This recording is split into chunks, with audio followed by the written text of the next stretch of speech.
Elliott. And I'm Ed Holen. Welcome to this early edition of the Olympia Insider. You know, Sue, in fact, I had to check my calendar to make sure this is really October. Usually we begin these Olympia Insiders in January, but due to the very difficult financial situation the state is facing, we thought it important to bring you some early news related to the budget.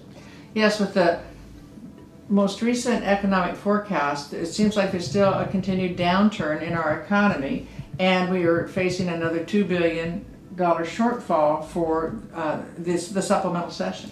Well, and that translates into the governor requesting agencies to propose up to a 10% reduction in their funding for services for people with developmental disabilities. And some of these proposed reductions are reductions that I thought I'd never see before.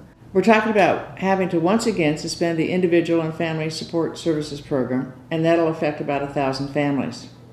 And the biggest concern, of course, is the Division of Developmental Disabilities proposing a change in their eligibility criteria. And that's going to affect a lot of people. About half of people that are now receiving Medicaid personal care run the risk of losing their services.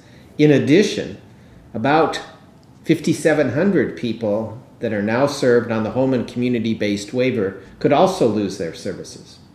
In addition to the cuts to the Division of Developmental Disabilities, we also have the cuts in the Healthcare Authority, where they're proposing to eliminate, once again, pharmaceutical drugs. And there will be no more dental services provided unless it's an emergency. And here's what some individuals with developmental disabilities and their families have been saying about these budget cuts.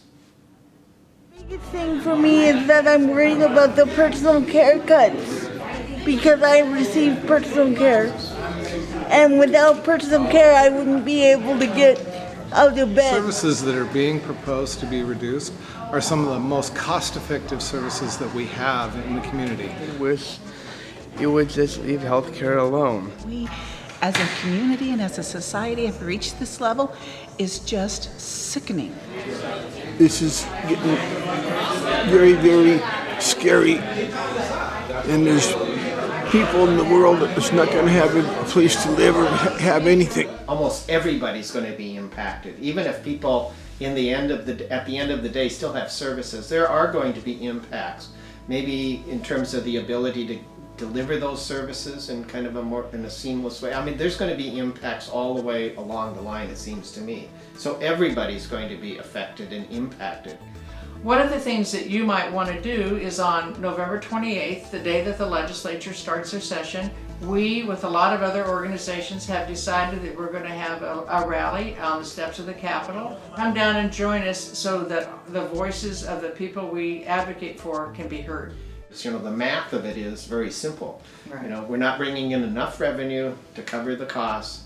And if we're not bringing in the revenue, the costs are going to have to go down. And to meet the 10% budget reduction, $2 billion of reductions, they're going to have to dig deep. Right. So we're counting on you, and thank you for joining us on this special edition of our Olympia Insider. And remember, Change is made by those who show up.